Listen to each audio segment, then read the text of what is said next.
What's up, everyone, and welcome back to the G-Rat Show. I can't stop laughing. I can't stop smiling. Barcelona, this team, at this very moment, there is nothing wrong with saying that this team looks like they potentially could be, or at least look like they are the best team in the world, maybe second best next to City. This is insane. Valladolid, not the best team, but 7-0 in an almost 10 out of 10 performance with Barcelona. 4 matches, 4 wins, going into the international break. It is absolutely perfect for Barcelona. So we got to talk about everything that's going right so far with Barcelona, how they can withstand this momentum after the international break, what we can expect from them. We'll briefly touch on the Valladolid match, players that stood out to us, and then we're going to talk about the Champions League draw, expectations for that, and then some of these players when they could be returning from injury and what I guess we can expect from them moving forward. Again, I'm sure you guys can notice my eyes all completely messed up. I think I have a sty, I'm not sure, but it's completely swollen, so I apologize. From a Barcelona standpoint, I'm so happy, I'm so thrilled to make this video. I hope you guys are excited to watch. Please comment your thoughts and opinions down below. If you guys haven't already, don't forget to like and subscribe, and let's jump in and discuss Barcelona.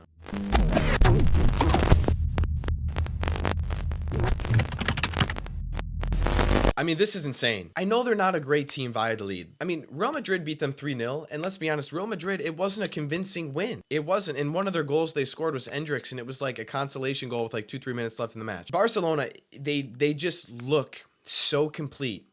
They just, every time they get the ball in the midfield, it looks like they're creating an opportunity. The Dani Olmo signing, if it continues like this and he's not injured, it's gonna be arguably the best signing out of any team in the entire world. It looks like a better signing than Mbappe right now. It looks like a better signing than some of these other big signings. They are headed in such an incredible direction, and how much of this is attributed to Flick, I think it's almost all attributed to Hansi Flick, because we knew that Xavi, he kind of had the short end of the stick, but he just didn't have the experience that Flick has at the big stage with the big clubs and the big moments.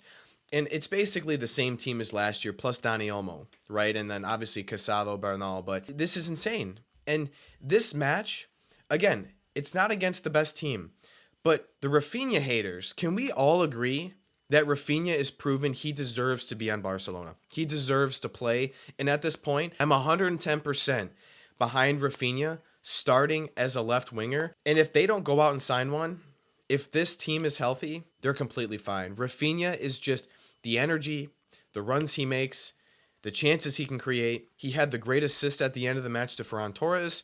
The guy deserves man of the match. I'm sure he's winning man of the match. I don't know if he ended up winning it. I'm sure he did. I can't hate on Raphinha. Lamine Yamal was absolutely world class. That one assist he had to Lewandowski was fantastic.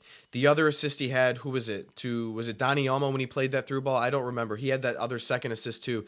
He dribbled 30 yards up the pitch in the second half and then played that perfect pass. That was a messy pass. Insane. He's cooking this season so far. He has a goal or assist, I think, in every single match so far. He had a couple opportunities. I think there was a couple moments. There was one situation in particular I think he could have actually shot, maybe scored, but he passed it instead. Him and Raphinha, 10 out of 10 performance. Pedri was great. Couple great passes from Pedri. His control and link-up play with Dani Olmo is literally like the best midfield combination in the world. It's crazy how skilled they are in the chemistry that Dani Olmo has right now in 1.5 matches played so far with Barcelona. He just looks so comfortable. And this isn't, I like Mbappe. I actually wanted to see him do well. Just, Barcelona still does better than them. But Louis has 4 goals in 4 matches. Raphinha, I think, has 3 goals now. Dani Olmo has 3 goals. Mbappe has 0 in 3 matches in La Liga. And again, that could change in one match. He could score 2-3 goals. But this is just crazy from an all-around standpoint. Balde was great in supporting in the attack. The midfield was great. Cabarsi played that perfect pass for the first goal to Raphinha. It was a beautiful finish too. This team is just so complete right now, and their attack is so fluid and quick and smooth. And it's like they're keeping possession, but they're also attacking and creating chances. It's not this boring, yep, let's just keep the ball and, we're going to play it back to Ter Stegen. We're going to dribble this way and that way and play it sideways. We're attacking with a purpose, which is what I wanted to see. I would say it last year and the year before. And they're doing it now. And I can't say anything else other than I am shocked with how well Barcelona looks. Them and City, I would think, look the two best in the world right now. And I don't think you can really say otherwise. I mean, Liverpool looks pretty good too. But, I mean, Barcelona looks fantastic. And, again, we'll have to wait and see if they can keep up this momentum and the consistency against some of these better teams. I think they play Girona next in La Liga. Obviously, that's a tougher opponent than they just played in Valladolid. Heading into the international break, you couldn't ask for anything better. Now, the thing is with the international break, it also could be good because Eric Garcia is already back. I thought it was going to be another few weeks. Christensen, maybe he can come back in a couple weeks. Now, again, we have to see if we can register him. There are talks about Frenkie de Jong. The thing with Frenkie that's frustrating is they're saying everything looks good, but they're also saying we hope he doesn't need surgery. So how can you not know if he needs surgery? Like, it doesn't make sense because I think he's training, but it's like if he needed surgery, how would you not know this months prior? So it's like they're saying Frankie's close to being ready to play, but he also might need surgery. So make that make sense. So again, there could be a chance. Flick said that if he doesn't need surgery, that he could be playing in a month, less than a month.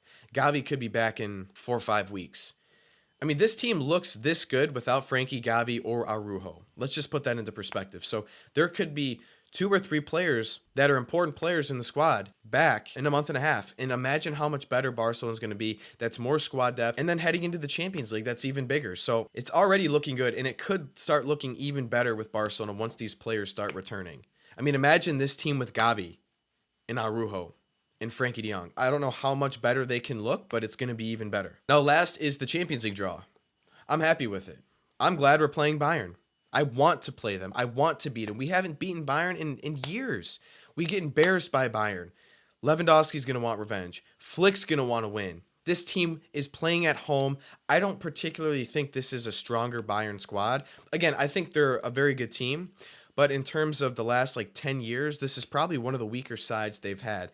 Leroy Sané, he's kind of coming off a poor season. Gnabry is always kind of injury prone. Seems like he's a little inconsistent. We'll see how Elise does. I think their defense is a little shaky. They got rid of Mazraoui. They got rid of De Ligt. I don't think Kim and Jair Upamecano were that consistent or honestly that great, to be completely honest. They have that right back. I forgot his name, but he's very fast, but he's not the best defender. Obviously, Harry Kane and Musiala is tough, but Kane's not fast. I think our defense can handle them, and with the technical ability of Dani, Olmo, and Pedri, and if they're healthy, I think they can control the midfield, and they can give a very, very difficult time to that Bayern defense. And I'm marking my calendars, that match in El Clasico, everyone's in the live stream, and we can just enjoy the match and finally be the ones laughing at those teams instead of them laughing at us. This is Barca's revenge season. Revenge on Real Madrid. Revenge on Bayern Munich. They're going to make a statement this year. In the Champions League draw, I think they can easily win 4 or 5 of those matches. And I think out of Dortmund and Bayern, you have to win one of them.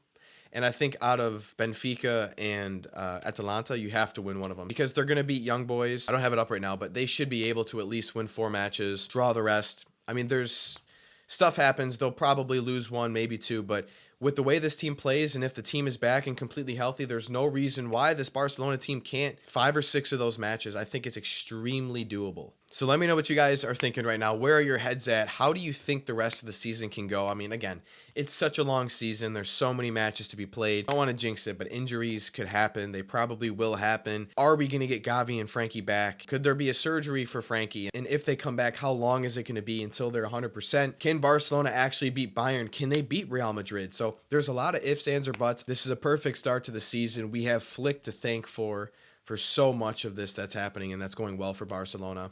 So let me know your thoughts about this down below. If you guys have made it this far in the video, thank you guys so much for watching. I appreciate the continued support. Don't forget to join our live streams and our watch-alongs that we've been doing for pretty much every single match. And I hope to see you guys back here next time on the G-Red Show.